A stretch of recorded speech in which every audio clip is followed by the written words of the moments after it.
y se encuentra asimismo Ever Bustamante, senador del Centro Democrático. Senador, gracias por estar con nosotros. Gracias, Juan Carlos. Buenas noches a todos los oyentes y los compañeros de panel. Bueno, el primer asunto tiene que ver con la calificación que le ha dado a Colombia Transparencia por Colombia, que es un organismo que se encarga de medir el grado de corrupción de los distintos países, de corrupción o de poca corrupción. Lo cierto del caso es que en las últimas semanas este asunto se ha convertido en noticia de primera plana, debería hacerlo prácticamente todas las semanas de la historia de Colombia, pero incluso ha habido algunas candidaturas o precandidaturas presidenciales que se han lanzado con respecto a este asunto, sobre la base de la lucha contra la corrupción. Tenemos en línea a la codirectora de Transparencia por Colombia, a Marcela Restrepo, la doctora Marcela Restrepo, quien nos va a contar aquí muy brevemente, para dar pie justamente al debate de esta noche, cuáles son las últimas estadísticas que tienen que ver con Colombia en materia de corrupción. Doctora Restrepo, buenas noches. Buenas noches, Juan Carlos, y buenas noches a toda la mesa de trabajo. Bueno, el día de mañana lanzamos los próximos resultados del Índice de Percepción de Corrupción, que es una medición de Transparencia Internacional.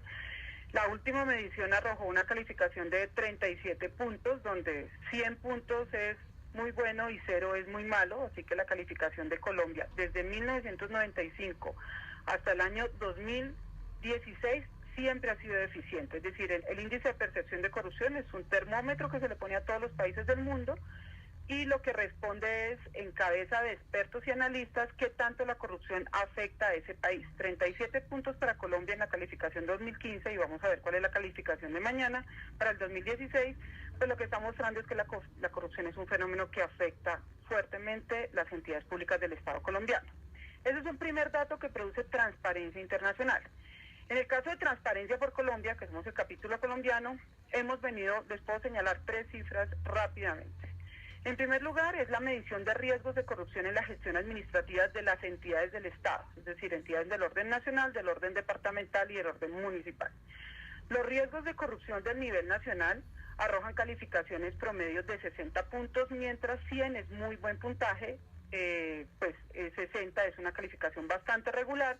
Los municipios y los departamentos están por debajo de los 50 puntos en promedio. Lo que quiere decir esto es que las instituciones del Estado, encargadas de garantizar los derechos de los ciudadanos y administrar los recursos públicos, tienen fallas institucionales que son claras oportunidades para la corrupción.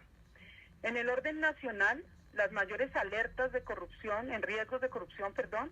lastimosamente lo tienen la rama judicial y la rama legislativa. Las entidades del orden nacional, como le digo, obtienen unas calificaciones en promedio cercanas a los 60 puntos, mientras que la rama judicial y la rama legislativa tienen calificaciones incluso muy por debajo de los 50 puntos. ¿Qué quiere decir? Que dentro de la estructura del poder del Estado de Colombia, la rama legislativa y la rama judicial son las entidades que tienen mayor opacidad y mayores oportunidades para la corrupción. Y termino con 2 cifras importantes. Uno, sobre los temas de las prácticas de soborno en el mundo de los negocios. Según la última encuesta sobre el soborno en Colombia, los empresarios respondieron que más del 91% de los empresarios dijeron que el soborno es una práctica recurrente en el mundo de los negocios en Colombia. Esta encuesta la hemos realizado 3 años seguidos y este porcentaje sigue subiendo, al igual que el monto que se está pagando por sobornos. Arrancamos en montos entre el 8 y el 10% y en ese momento los empresarios están hablando de 17% del valor total de los contratos se va en pago de sobornos. Y una cosa que nos llama muchísimo la atención es que cuando uno le pregunta a los empresarios por qué sobornan, dicen que necesitan sobornar para agilizar los trámites y los procesos para acceder a contratación y que además consideran el más del 50% de los encuestados que financiar campañas políticas es una forma de sobornar. Y para terminar con este tema de la corrupción en la política, que es para nosotros casi que la raíz de todos los males, en el último seguimiento que hicimos a las elecciones, al financiamiento de campañas en Colombia, resulta que la mayoría de los candidatos para elecciones territoriales señalan que se financian a partir de recursos familiares y privados y personales. El 64% de los recursos que se invierten en la política en Colombia son personales o familiares, y en segundo lugar el 25% de los recursos son financiados por fundaciones, organizaciones no gubernamentales, y estos 2 rubros, que son los que más financian la política en Colombia, son los que menos posibilidades de seguimiento y auditoría tienen los órganos. Ever Bustamante, el decreto del presidente Santos es ineficaz, no sirve para nada o por el contrario tiene dientes. No, creo que es totalmente ineficaz.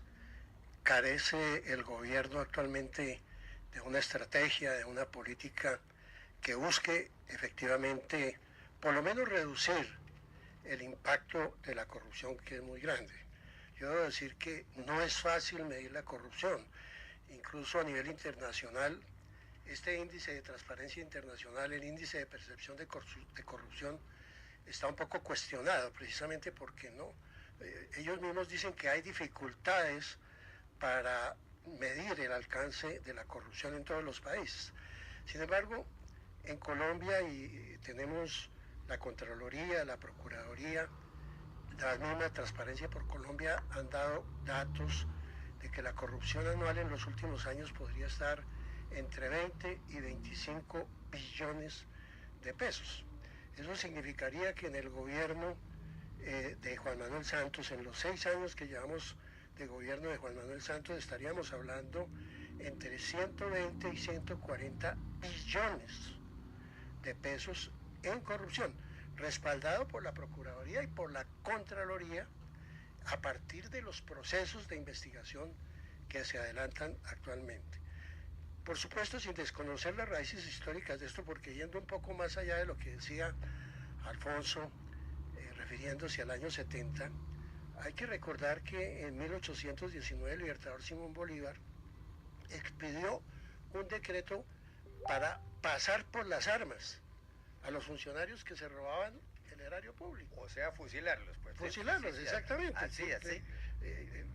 Si muchos de los funcionarios de hoy hubieran sido contemporáneos del libertador, muy seguramente la disminución de la población colombiana hubiera sido muchísima. Pero mire, me llama mucho la atención la afirmación de la directora de Transparencia por Colombia cuando hace referencia a que los mayores índices, en el caso colombiano, se originan en el Poder Judicial y en el Poder Legislativo. Y uno dice, pero es que el Poder Ejecutivo es el que tiene la ordenación del gasto. ¿Qué está pasando? Y entonces, mire, uno aquí se preguntaría, en el caso del Legislativo, eso de los cupos indicativos, que es plata que se irriga a las regiones a través de parlamentarios, hay una suficiente investigación en el país sobre los niveles de corrupción que hay con el otorgamiento de esos cupos indicativos.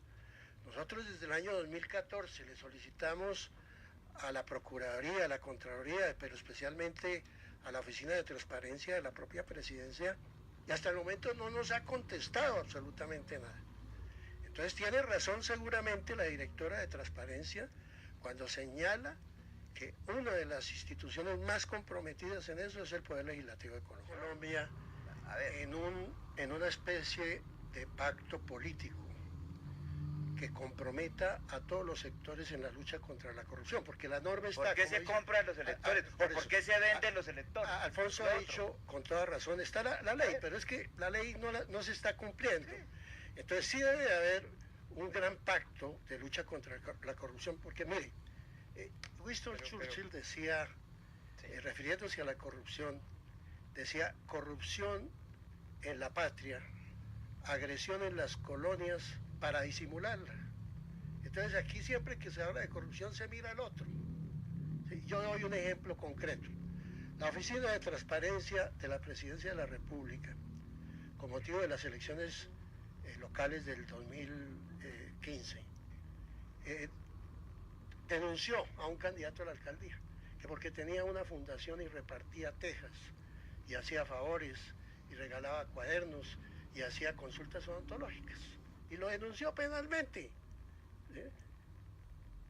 El 26 de octubre del año pasado, 2016, la Presidencia de la República, a dedo, le dio un contrato de 1.500 millones de pesos a Antanas Mockus, un hombre que se ha caracterizado aquí por los compromisos ciudadanos, por 2 meses, con vigencia hasta el 30 de diciembre del año pasado, 2 meses, 1.500 millones para hacer unas estadísticas sobre las zonas de conflicto. Entonces, esos son hechos concretos de corrupción, No conocemos el resultado de esa investigación, pero fíjense que la presidencia sí, pues, guerra en las colonias, guerra en los municipios, los responsables de la corrupción son los municipios y los departamentos, y aquí a nivel nacional no pasa nada. Mientras que el Congreso de la República está inundado con los cupos indicativos. ¿Por qué pasó todo esto de la amnistía? El acto legislativo del 2016, lo que va a pasar en los próximos días con la Jurisdicción Especial de Paz, que no es otra cosa que la reproducción de la impunidad en el trato de los delitos de lesa humanidad. ¿Quién está corrompiendo al Congreso? Los últimos 5 años, especialmente en Colombia, con el peso que han ido tomando el tema de las redes y la presencia de la ciudadanía a través de las redes, el carácter el tema de la corrupción adquiere una dimensión totalmente distinta. Y entonces ahí, por eso planteo, es necesario que los partidos tengan conciencia que si no hay un acuerdo nacional para enfrentar de verdad con compromiso de país la lucha contra la corrupción, porque si no, la ciudadanía en ese tema va a tomar mucha fuerza y tiene que ver con el tema de los impuestos. Con la reforma tributaria que se acaba de aprobar, ya la gente está muy molesta.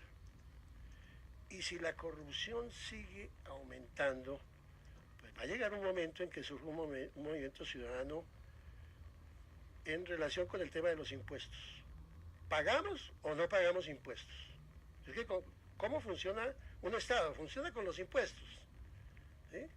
Pero esto aparentemente puede parecer una locura, pero es que con la dimensión y el impacto de la tecnología hoy en día, que va a poner en comunicación a todo el mundo, van a surgir movimientos ciudadanos que van a estar por encima de los movimientos políticos. Y el tema de los impuestos va a estar en el centro de la corrupción, porque es que a cualquiera nos sucede. Oiga, si se están robando mi dinero, yo prefiero no pagar impuestos. Entonces, el pago de los impuestos tiene que ir acompañado de un compromiso de eficiencia en el uso de los impuestos, de eficacia. De manos limpias, Eder. De manos limpias. Oiga, pero otro tema que les queremos preguntar en estos últimos minutos tiene que ver con una declaración, por lo demás, muy fuerte, que hoy hiciera Humberto de la Calle a propósito de la renuencia de las FARC de entregar a todos los menores que tienen las filas.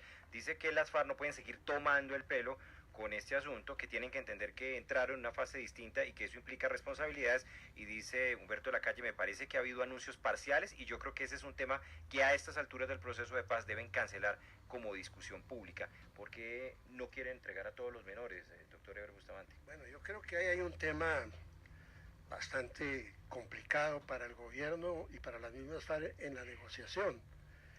Margarita Restrepo es una representante de la Cámara que por Antioquia. Por Antioquia.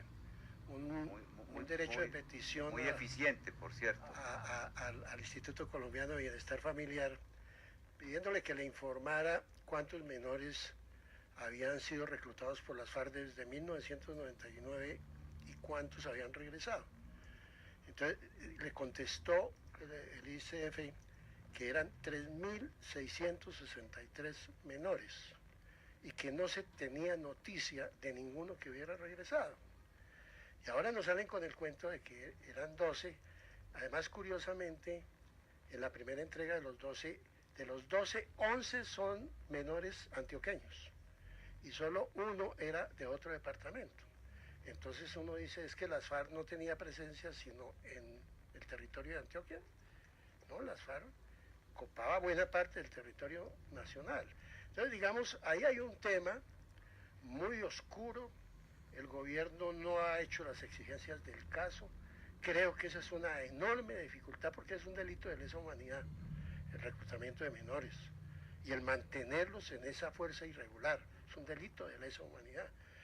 Y resulta que estamos a punto de que los acuerdos sean implementados a través de la ley y las reformas constitucionales, y las FARC sigue sin aclarar este grave problema.